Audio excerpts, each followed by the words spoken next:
Praise the lord. పరిశుద్ధుడు, పరిపూర్ణుడు, శక్తిమంతుడైనటువంటి యేసయ్య మహిమ కలిగిన నామమున ఈ రోజున దేవుని వాక్య ధ్యానంలోకి ప్రతి ఒక్కరికి మన రక్షకుని పేరిట ప్రైజ్ ద లార్డ్. దేవుని మార్గమందున్నటువంటి మనము దేవుని మార్గాన్ని హృదయం అందించుకొని ఇలాగా కొనసాగుతూ ఉన్నప్పుడు దేవుని వాగ్దానము ఈరోజు మనకు సెలవిస్తూ ఉంది. గర్వంతో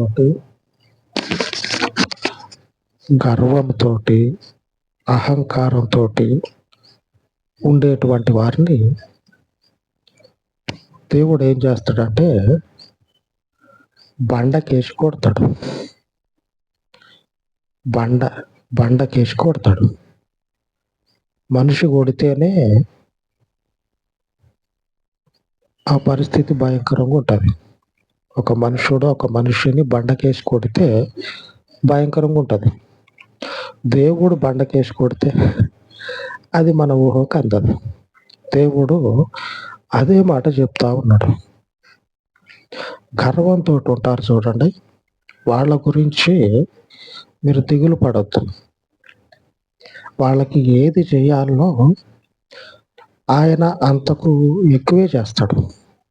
మన ఎడల గర్విష్ఠితనంతో అహంకారంతో తిరిగేటువంటి వారికి ఏది చేయాలో అంతకు మించే మన ప్రభు చేస్తాడు. దేవునికి అందుకు స్తోత్రం కలుగును గాక. మనం ఏం చేయాలంటే దానియేలు గ్రంథంలో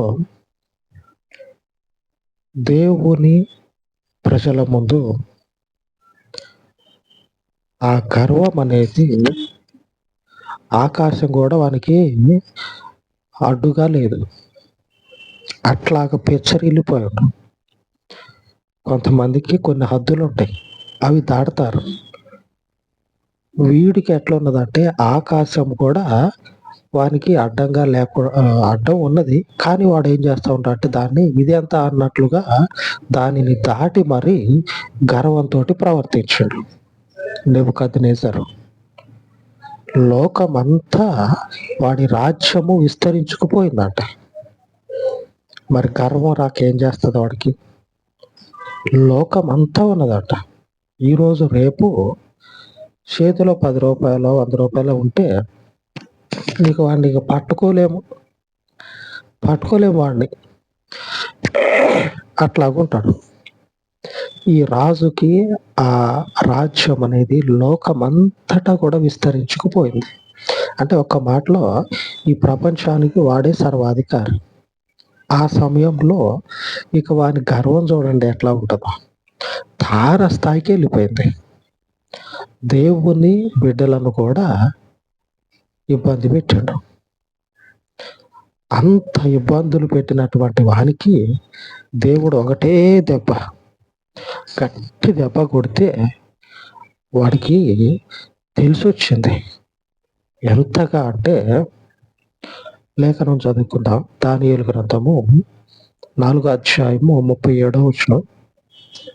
ఇలాగూ నెబుకద్నెజరు నేను పరలోకపు రాజు యొక్క కార్యములన్నీ సత్యములను ఆయన మార్గములు న్యాయములునై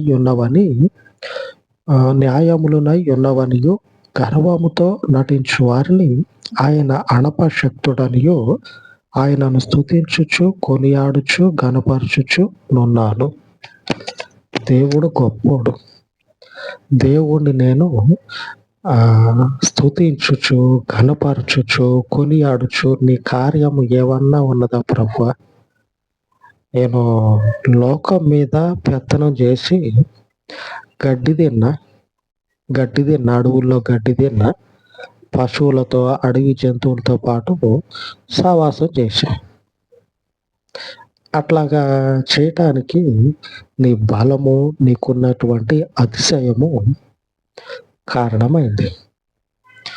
దేవుని యొక్క బలం అనేది ఆ రాజుకున్నటువంటి ఆ గర్వాన్ని అణిచింది. ఆ రాజు యొక్క గర్విష్టితనాన్ని అణచింది. పాతాళానికి అణగదొక్కితే మొత్తానికి ఎటు పోయిందో ఆ గర్వం అంతా, ఆ పొగరంతా దిగిపోయింది.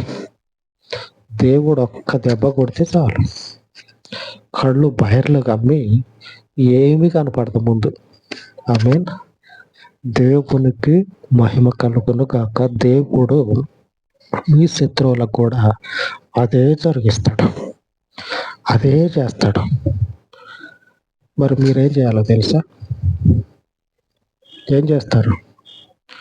వాక్యంలో చెప్పుకుందాం, అది చెయ్యండి.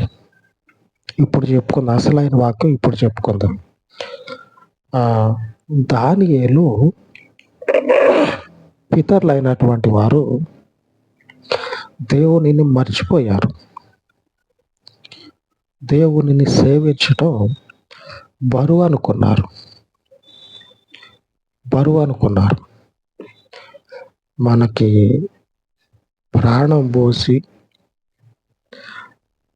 పశువులు, పక్షులు, జంతువులు వాటికంటే ఉన్నతంగా మనల్ని పుట్టించటమే గొప్ప అనుకుంటే, దీనికి తోడు మీ ఇష్టం వచ్చినట్లు బతకండి. ఒక రిమోట్ లాగా కాకుండా స్వేచ్ఛగా జీవించమని దేవుడు మన సొంతానికి వదిలిపెట్టాడు. అంటే మన సొంతంగా ఆలోచన చేసి మనము జీవించే విధంగా దేవుడు మనల్ని పుట్టించాడు. ఒక రిమోట్ లాగా కాదు. అట్లాగా పుట్టించినటువంటి దేవుణ్ణి మరవద్దు. దానియేలుకు ముందున్నటువంటి వారి పితరులు అంత చేసినటువంటి వారి దేవుణ్ణి సేవించటము బరువుగా బాధపడ్డారు. ఈ బరువు ఎన్ని తరాలు మొయ్యాలా, ఎన్ని రోజులు మొయ్యాలా, అంత చివరి వరకు ఈ బరువు ఉంటుందా? వారి జీవితంలో వారి జీవితము, వారి జీవనాధారం బరువుగా అనిపించట్లా. దేవుడే వారికి బరువు అయిపోయి ఉంటాం. పరిస్థితి భయంకరంగా ఉంది చూడండి. దేవుడే వారికి బరువు అయిపోతే క్రమక్రమంగా దేవుణ్ణి సేవించటము, ఆయన అడుగు జాడలని అనుసరించటము కొద్దిగా తప్పించుకున్నారు. కొద్దిగా ఆయన అడుగు జాడల్లో నుంచి మళ్ళుకున్నారు, పక్కకు తప్పుకున్నారు. ఆ తర్వాత వారు భయంకరమైనటువంటి పరిస్థితుల్లో పడిపోయి వారి దేశాన్ని, వారి ఇంటిని వదిలిపెట్టి మరొక చోటికి బానిసలుగా పోవాల్సి వచ్చింది. వారిలో దానియేలు దేవుణ్ణి పూజించటము, దేవునిని సేవించటము బరువుగా భావించాల. అదే నా యొక్క జీవితానికి ధన్యత అని భావించి వారు బరువు అనుకున్నటువంటి దేవుణ్ణి దానియేలు ఏం చేసిందంటే బాధ్యతగా, అదొక ధన్యతగా భావించి ప్రభువుని సేవించటం మొదలుపెట్టిండు. ఆమేన్. దేవునికే స్తోత్రం కలుగును కాక. మన ఒక్క జీవితము దేవుని ఆనుకొని ఉండటం కాదు, వచ్చు తరాలకి మన యొక్క అడుగు జాడల్ని, అనగా క్రీస్తు అడుగు జాడల్ని నేర్పించాలి. తొలగరు. కావాలంటే మీరు ప్రయత్నం చేయండి. పిల్లలు పుట్టినప్పటి నుంచి దేవుని భయభక్తులు నేర్పినట్లయితే తొలగరు, దాదాపుగా తొలగిపోరు. అది ఇంకా దేవుని భయం ఉన్నటువంటి, దేవుని అడుగు జాడల్ని అనుసరించేటువంటి కుటుంబాలైతే దేవుడు కాపాడుకుంటాడు. ఆమేన్. ఈ దానియేలు ఈ గర్విష్ఠుడైనటువంటి రాజు ముందు బ్రతుకుతా ఆ రాజుకి ఈ విషయాలన్నీ దేవుని పేరు మీద చెప్తున్నాడు. చూడండి, ఆ రాజుకున్నటువంటి ఎంతటి గర్వాన్ని దేవుడు అణిస్తే ఈ దానియేలు ఆ రాజు యొక్క ఉన్నతమైన స్థితిని చూసిండు, దుర్భరమైన స్థితిని చూసిండు. ఆమేన్. దేవుని నామానికి మహిమ కలుగును గాక. ఈ రోజున దేవుని వాగ్దానము సెలవిస్తా ఉంది. 31వ కీర్తన గ్రంథము 31వ అధ్యాయము 23వ వచనం. గర్వముగా ప్రవర్తించు వారికి ఆయన గొప్ప ప్రతీకారం చేయును. దేవుడు గొప్ప ప్రతీకారం చేస్తాడు గర్వంతో తిరిగేటువంటి వారికి. మన ముందు నిలబడినటువంటి మొనగాడు, వాడు లోకాన్ని శాసించేటువంటి లోకానికి అధిపతి అయినా సరే, ఆకాశానికి భూమికి నువ్విక్కడ అని గీతలు గీసి పెట్టండి దేవుడు. ఆ దేవుడు అందరి రాతల్ని మార్చుతాడు. ఆయన మన ప్రభు. ఆమేన్. ఆయన మన ప్రభు. ఆయన మనకి ఆజ్ఞ ఇస్తా ఉండు. మీ ముందున్నటువంటి గర్విష్ఠులు ఉంటారు కదా, వాళ్ళు అణచబడాలంటే, వాళ్ళు మొత్తానికి పాతాళానికి దిగిపోవాలంటే మీరేం చేయాలంటే, భారంగా భావించొద్దు దేవుణ్ణి. అది ధన్యత, అది బాధ్యత, అది ఆశీర్వాదంగా, అది మనకి జీవనాధారంగా. మనకు వచ్చినటువంటి పని మన జీవనాధారం కాదు, దేవుడు మనకి జీవనాధారంగా. ఆయన ఉంటేనే మనుగడ, లేకపోతే లేదు అనే విధంగా మనల్ని మనము దేవునికి లోబడిపోవాలి.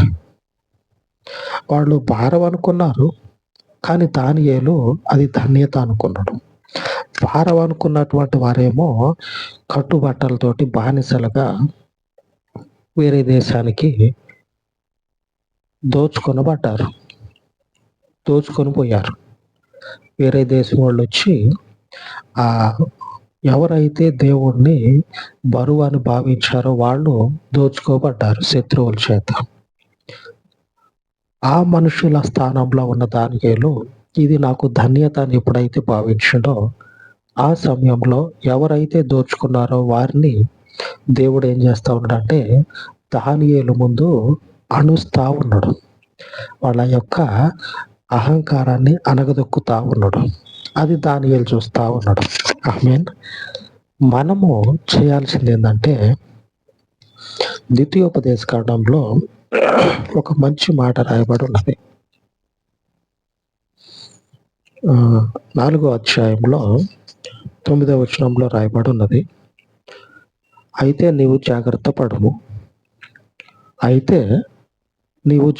పడుము, నీవు కన్నులారా చూచిన వాటిని మరువకయుండునట్లును, అవి నీ జీవిత కాలమంతయు నీ హృదయంలో నుండి తొలగిపోకుడునట్లును నీ మనసును బహు జాగ్రత్తగా కాపాడుకొనుము. నీ కుమారుల కుమారులకును వాటిని నేర్పి, దేవుడు నీకు ఆజ్ఞాపించినట్లుగా వారిని కూడా నీతో పాటుగా దేవుని అడుగు జాడల్లో నడిచేటట్లు చేయాలి. బహు జాగ్రత్త పడాలి. దేవుని అడుగు జాడల్లో నడవటం అంటే మనం నడవటం కాదు, మన వెనక వచ్చేటువంటి నీ కుమారులను సైతము, మన వెనుక ఉన్నటువంటి మూడవ తరానికి, మన ముందున్నటువంటి 3వ తరానికి, నీ కుమారుల ఆ 3వ తరానికి కూడా దేవుడు ఏం చెప్తా ఉన్నాడంటే వీటిని చేసేటట్లుగా జాగ్రత్త పడాలి. అప్పుడు దేవుడు ఏం చేస్తాడంటే అహంకారంతో, గర్వంతో ఎవరైతే ఉంటారో వారిని ఇట్లాగా గుప్పెట్లో పట్టుకొని పాతాళానికి తీసుకుపోయి అక్కడే వదిలిపెడతాడు. ఇక ఎవడు రాడు, ఆడ నుంచి బయటకి ఎవడు రాడు, ఇక అక్కడనే ఇక పర్మనెంట్. పర్మనెంట్ రెసిడెంట్ అంటారు చూడండి. ఇక నిత్య నివాసి ఆ పాతాళంలో. ఆ గర్వంతో తిరిగేటువంటి వారికి దేవుడు ఇది చేస్తాడు. చేసే ముందు మనము దేవునికి ఈ రీతిగా భయభక్తులు కనపరచాలి. దానియేలుకు వలె. దానియేలు సొంత ఇంట్లో కూర్చొని ఏమి చూడట్లేదు. దానియేలు కూడా ఆ దోచుకొనబడినటువంటి వారిలో ఒకడు. ఆ ఒకడు దేవుని వైపు మళ్ళుకొని దేవునికి ప్రార్థిస్తా ఉన్నాడు. మేము మా యొక్క బాధ్యతని, మేము చేయాల్సినటువంటి మా పనుల్ని మేము మర్చిపోయి తిరుగుబాటు చేయటం వల్ల ఈ పరిస్థితి వచ్చిందని తనను తాను తగ్గించుకోవటం వల్ల, తిరిగి మరలా జాగ్రత్త అనేది కలిగి ఉండటం వల్ల దేవుని యందు మేలు పొందుకున్నట్లు, దేవుని యందు ఆయన చూపినటువంటి విధేయతకి బదులుగా ఆశీర్వదించబడినట్లు మనకి కనపడుతుంది. అదే సమయంలో ఆ శత్రువులు నశించిపోవటం కూడా కళ్ళతో చూస్తా ఉన్నాడు. వారి విరోధుల యొక్క గర్వాన్ని దేవుడు అణచటం దానియేలు చూస్తా ఉన్నాడు. మనము చూడాలి. బహు జాగ్రత్త పడి, దేవుడు పరువు కాదు, దేవుడు మనకి బాధ్యత, దేవుడు మనకి జీవనాధారం, దేవుడు మనకి శాశ్వతం, ఆయనే మనకి సమస్తం. ఈ రీతిగా దేవుణ్ణి అనుసరిద్దాము, అలాగా ప్రార్థించుకుందాం.